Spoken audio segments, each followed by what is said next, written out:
जय श्री राम, जय श्री महाकाल। वेदांता एल्यूमिनियम, वेदांता से जब से ये कंपनियां अलग अलग हुई हैं, बहुत लोगों का क्वेश्चन है इसको लेकर कि क्या सर हमें वेदांता एल्यूमिनियम में पैसे डालने चाहिए? क्या हम नाल्को से निकाल के या हिंडाल्को से निकाल के वेदांता एल्यूमिनियम में डाल दें? अब तो कंपनी का फोकस भी बहुत स्ट्रांग हो गया होगा, तो हमें इसी के ऊपर फोकस करना चाहिए या नहीं? ये सारी चीज़ों के ऊपर एक डिटेल वीडियो आपके सामने है, बट ये ध्यान रखिएगा को बाइंग सेलिंग रिकमेंडेशन नहीं है। इसको प्लीज़ बाइंग सेलिंग के हिसाब से मत देखिएगा, इसको प्योरली एजुकेशन पर्पज़ के हिसाब से देखिए और समझिए कि किस तरह से ऐसी कंपनियों के ऊपर डिटेल एनालिसिस किया जाता है। और अगर इसके अलावा आप मेरा एक्सक्लूसिव कंटेंट देखना चाहते हैं तो इस वीडियो के नीचे ज्वाइन का बटन है, ज्वाइन का बटन दबा दीजिए और समझिए कि वहाँ पर एक ही कॉन्सेप्ट चलता है, यू कमेंट आई मेक। आप जब जब कुछ भी कंपनी का कमेंट करेंगे मैं उसके ऊपर डिटेल वीडियो ज़रूर बना के दूंगा, ताकि आपको एक क्लैरिटी मिलती जाए अपने खुद के कंपनी जहाँ पे आपने इन्वेस्ट किया है उस पर। इसके अलावा अगर आप मेरा कोर्स ज्वाइन करना चाहते हैं तो लॉजिकल इन्वेस्टर, आपको स्क्रीन पर नंबर दिख रहा है, सैटरडे संडे की बैच होती है, 15 अगस्त से नई बैच चालू हो रही है। तो अगर आप ज्वाइन करना चाहते हैं तो बिंदास इस नंबर पर मैसेज या फिर व्हाट्सएप कर दीजिए या फिर कॉल कर दीजिए, जो भी आपको सही लगे। डिटेल ले लीजिए, आपके ऊपर है, ज्वाइन करिए, कोई बात नहीं अगर नहीं करना चाहते तो। फंडामेंटल टेक्निकल दोनों सिखाए जाते हैं, लाइव क्लास होती है, उसके बाद में फिर 1 घंटे के बाद में आप लोगों से बातचीत भी करता हूँ। तो हम बात करते हैं वेदांता एल्यूमिनियम के ऊपर। क्वार्टरली रिजल्ट्स आ चुके हैं इस कंपनी के। अब इस क्वार्टरली रिजल्ट्स में अगर अपन बात करें कंपनी ने बहुत बहुत अच्छे रिजल्ट्स दिए हैं। कैसे? सेल्स है इनकी 21,393 करोड़ की, जून 26 की बात कर रहा हूँ। इसको मैं जून 25 से अगर कंपेयर करता हूँ तो जब उस समय तो पूरा सेटअप ही अलग था, ऑब्वियस ही बात है। उस समय 14,654 करोड़ की इस सेगमेंट से इनको सेल्स आती थी। मेरे लिए जो सबसे ज़्यादा इंपॉर्टेंट मैटर करता है, इंपॉर्टेंस रखता है, वो है उनका ऑपरेटिंग मार्जिन। पहले 100 रुपये पर ये लोग 30 रुपये कमाते थे, अब 100 रुपये पर 48 रुपीज़ कमा रहे हैं। For me this is one of the most important thing to focus on. Reason I tell you, जब भी आप किसी बिजनेस को करते हो तो अगर उसका बिजनेस के कोर बिजनेस का अगर प्रॉफिट बढ़ता है तो कॉन्फिडेंस लेवल बहुत अलग लेवल पे हो जाता है, और कॉन्फिडेंस उससे अच्छा ही होता है। पहले 100 रुपये पर ये 30 रुपये कमा रहे थे, अब 100 रुपये पर 48 रुपीज़ कमा रहे हैं, that's good. Profit after tax की बात करूँ तो पहले जो 2,162 करोड़ का था वो बढ़कर 6,597 करोड़ हुआ है। वेदांता ग्रुप की कंपनी है। कोविड के समय ना वेदांता के ऊपर बहुत ज़्यादा लोग इतना ध्यान दे नहीं रहे थे, और अभी जिस हिसाब से कोविड के बाद में इनका एक रुझान चला है, एक अलग ही सेटअप चलते गया है, which is actually very promising. रही बात इंटरेस्ट की, ब्याज है इनके पास लोन है, इतना ऐसा छोटा मोटा नहीं है, 1,000 करोड़ का तो ये लोग सिर्फ ब्याज ही भर रहे हैं, ठीक है। बट ऐसा भी लोन नहीं है कि इस लोन के चक्कर में इस कंपनी के फंडामेंटल्स वीक हो जाएंगे। इनफैक्ट अगर इनके जून क्वार्टर को मैं कंपेयर करता हूँ मार्च क्वार्टर से, तो वहाँ पर 19,124 करोड़ की सेल्स थी, जो बढ़कर 21,393 करोड़ की हुई है। ये अलग बात है कि मार्च 26 क्वार्टर में इनके जो मार्जिन थे वो वैसे ही बेहतर हो गए थे, 44% का तब भी इनके पास ऑपरेटिंग मार्जिन था ही था। कंपनी अगर मैं देखूं तो मेरे को पर्सनली ये वाली कंपनी बहुत पसंद है, बट मैं आपको क्लियरली बताता हूँ क्या होता है ना, जब ऐसे कंपनी स्प्लिट होती हैं, जब कंपनी ऐसे अलग अलग होती हैं और या कुछ अलग कंपनी में रुझान होता है, आईपीओ आ गया, वॉटेवर, उसके बाद में ना कंपनी को थोड़ा सा आपको छोड़ना पड़ता है, क्योंकि वो जब तक एडजस्ट नहीं होगा मार्केट से, जब तक वो मार्केट को अडेप्ट नहीं करेगा, तब तक वो एक प्रॉब्लमेटिक सिचुएशन क्रिएट कर सकता है, क्योंकि वहाँ पर बहुत सारे शेयर होल्डर्स होंगे, सेटअप्स होंगे, जो आपको कभी ना कभी थोड़ी प्रॉब्लम क्रिएट करके दे सकते हैं। मतलब कभी एकदम से सेलिंग आ गई तेजी से, जैसे हुआ भी सही ना, फर्स्ट वीक जब ये लॉन्च हुआ था, क्या मूवमेंट आया वेदांता के सारे शेयर्स में। कुछ शेयर्स में बहुत ऊपर मूवमेंट आया, कुछ शेयर्स में बहुत नीचे मूवमेंट आया, बहुत अजीब हालत हो जाती है, तो आपको उस चीज़ को थोड़ा ध्यान रखना पड़ेगा।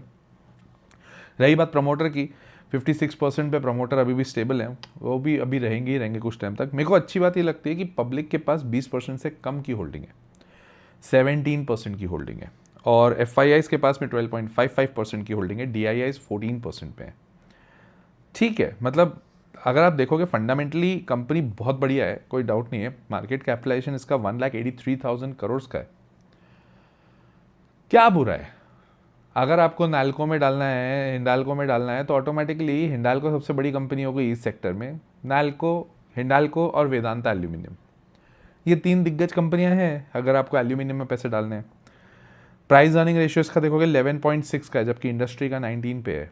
मैं इसको कंपेयर करता हूँ नाल्को और हिंडाल्को से, तो नाल्को का 11 है और हिंडाल्को का भी 11 है। मतलब अभी भी वैल्यूएशन जो देखोगे ना आप, बहुत दिक्कत वाले इसके दिख नहीं रहे, अच्छे दिख रहे हैं, इनफैक्ट फ्लैटिश दिख रहे हैं। फ्लैटिश मतलब वाजिब है वैल्यूएशन, कोई ऐसे वैल्यूएशन नहीं अनाप शनाप की कुछ भी वैल्यूएशन करके दे दिए, वैसा नहीं है। तो that is a good point, right. आते हैं इनकी एक बहुत ही इंपॉर्टेंट न्यूज़ पर। वो न्यूज़ ये है कि जो इनका बैल्को वाला सेगमेंट है, वेदांता एक्चुअली जो बैल्को है वो वेदांता ही है, ठीक है। बैल्को का full form is Bharat aluminium company. तो इनके पास इन्होंने एक बिडिंग करी है बॉक्साइट माइन के लिए, और वो बॉक्साइट माइन में इन्होंने प्रीमियम का बिड किया है, 175% का प्रीमियम बिड किया है। ये एक बहुत क्रिटिकल पॉइंट क्यों है मैं आपको बताता हूँ। कंपनी एक्सपैंड तो कर ही रही है, और एक्सपैंड करते करते वो इस लेवल पर जा रही है कि वो हर जगह पर थोड़ा थोड़ा थोड़ा थोड़ा थोड़ा ऐड करते जाए। आपको पता है क्या, जब ये कंपनियां इस तरह से बाइफरकेट करती हैं ना अपने बिजनेस को, जैसे जो वेदांता ने किया, अलग अलग सेगमेंटिंग कर दी, वो सेगमेंटिंग करने के बाद में इसी तरह के बेनिफिट्स आते हैं। हम लोग बोलते हैं सर सेगमेंट हो गया तो उससे क्या ही करना, सेगमेंट हो गया तो उससे क्या करना, यही करना है, ऐसे ही होता है। सेगमेंट किया, अब आपको इनके बिजनेस को और डिटेल में जाके समझने में मजा आएगा। अभी अगर ये वेदांता ग्रुप की कंपनी होती और ग्रुप में इंक्लूडेड होती तो अभी इतनी बड़ी न्यूज़ नहीं होती। अब यहाँ पे देख रहा है ना कि बैल्को भी एक अलग लेवल पर अपना बिजनेस बढ़ाने की बात कर रहे हैं, तो that is good point. 248 million ton का इनका करलापत करके जगह है, वहां पे बॉक्साइट ब्लॉक ये लोग खरीद रहे हैं, जिसमें high quality metallurgical grade bauxite होगा। और ये इंडिया में तो छोड़िए, वर्ल्ड में काफी ऊपर तक जाने की कोशिश कर रहे हैं जहां पर आता है बॉक्साइट की बात, ठीक है ना। एक और भी है इनके पास, अभी एक बॉक्साइट की जो सेटअप है उनके पास एक और है, मतलब कंपनी एक्सपैंड भी कर रही है बहुत अलग लेवल पे। दैट्स अ गुड पॉइंट, ठीक है। अब आप बोलेंगे सर आप अगर इतने पॉजिटिव हो वेदांता एल्यूमिनियम के ऊपर, तो फिर हम ले क्या। देखो पहली चीज़ तो लेना नहीं लेना, आपके बाइंग सेलिंग का डिसीजन आपको खुद लेना पड़ेगा, और या फिर अपने फाइनेंशियल कंट्रोलर बोल रहा हूँ, फाइनेंशियल प्लानर से बात करने के बाद लिया जाएगा डिसीजन। पर जैसे ही स्प्लिट होता है, स्प्लिट होने के बाद में कुछ एडजस्टमेंट होता है, तो आपको थोड़ा सा रुकना चाहिए, उसको स्टेबल होने देना चाहिए, उसके बाद कुछ डिसीजन लेना चाहिए। तो थोड़ा सा इसको ध्यान दीजिएगा। 1 लाख करोड़ ये लोग ऑलरेडी ओडिशा में इन्वेस्ट कर रहे हैं फॉर एल्यूमिनियम।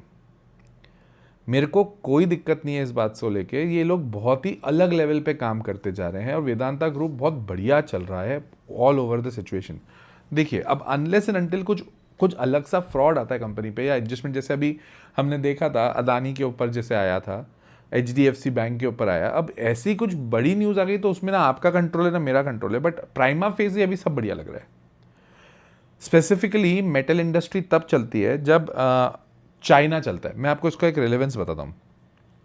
चाइनीज इकोनॉमी जब स्ट्रांग होती है, क्योंकि चाइना वर्ल्ड का सबसे बड़ा मेटल मैन्युफैक्चरर है, चाइनीज इकोनॉमी जब स्ट्रांग होती है तो इससे होता यह है कि चाइना में इंफ्रास्ट्रक्चर की डिमांड बढ़ जाती है।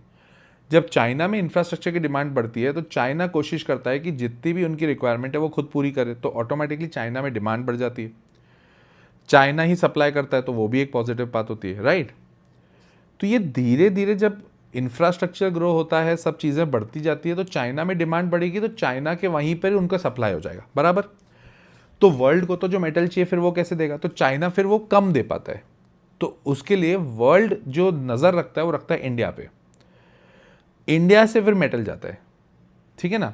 तो जब चाइनीज इकोनॉमी ग्रो करती है तो चाइनीज इकोनॉमी की डिमांड बढ़ जाती है, चाइना ही सप्लाई उनको करता है, तो वर्ल्ड में चाइना सप्लाई पूरी तरह से नहीं कर पाता, तो उसके चक्कर में इंडिया की डिमांड बढ़ जाती है मेटल्स में, ठीक है। सिमिलरली जब चाइनीज मार्केट नीचे होगा तो इंफ्रास्ट्रक्चर भी उनका नीचे होगा, तो उनके पास डिमांड नीचे होगी, बट इनके पास सप्लाई तो है। तो वो सप्लाई को जब ये लोग कन्वर्ट करने जाते हैं तो ये कन्वर्ट नहीं कर पाते हैं चाइना में, तो ये वर्ल्ड को बेचते हैं, और वर्ल्ड को बेचने का चाइना का एक ही सबसे सही तरीका है, सस्ते में बेचो। तो अगर वर्ल्ड को मेटल चाहिए तो चाइना अगर सस्ते में दे देगा ऐसी सिचुएशन में, तो Indian metal prices, Indian metal companies की हालत टाइट हो जाती है। तो आपको इंडिया का मेटल इंडस्ट्री देखने के लिए सबसे इंपॉर्टेंट चीज ये देखना चाहिए कि चाइना कैसे कर रहा है। अगर चाइना स्ट्रांग है, अच्छी चल रही इकोनॉमी, तो इंडियन मेटल्स भी अच्छे चलेंगे। थोड़ा इस चीज़ को प्लीज़ ध्यान रखिएगा। एक मेरे को बहुत इंपॉर्टेंट खबर ये लगती है, 13,500 करोड़ का ये लोग रीफाइनेंस कर रहे हैं, रीस्ट्रक्चर कर रहे हैं अपने फाइनेंस को, जिसमें से 5,500 करोड़ एक्सिस बैंक से करवाएंगे और HDFC और ICICI के साथ से 8,000 करोड़ कराएंगे। मतलब company is actually doing literally nice, कोई डाउट ही नहीं है, फंडामेंटली भी अच्छी है। बट मेरे को बस ये लगता है कि रिस्ट्रक्चर करने के बाद ना थोड़ा टाइम रुकना चाहिए, वो आपका अपना डिसीजन है। टेक्निकली अगर मैं बोलूँ 420 का सपोर्ट है, और जब तक वीकली क्लोजिंग 480 के ऊपर नहीं मिलती है तब तक हम फ्रेश तेजी एक्सपेक्ट नहीं कर सकते। थोड़ा सा आपको ध्यान देना पड़ेगा इन सब चीज़ों पे, आंख बंद करके मत करिएगा, है ना। और अगर आपको वीडियो अच्छा लगा है तो लाइक भी कर दीजिएगा वीडियो, कमेंट करके बताइए और कौन सी कंपनी पर डिटेल वीडियो मैं ज़रूर बनाऊंगा जैसे भी बना रहा हूँ। मिलता हूँ मैं अगले वीडियो में, टिल देन जय श्री राम, जय श्री महाकाल।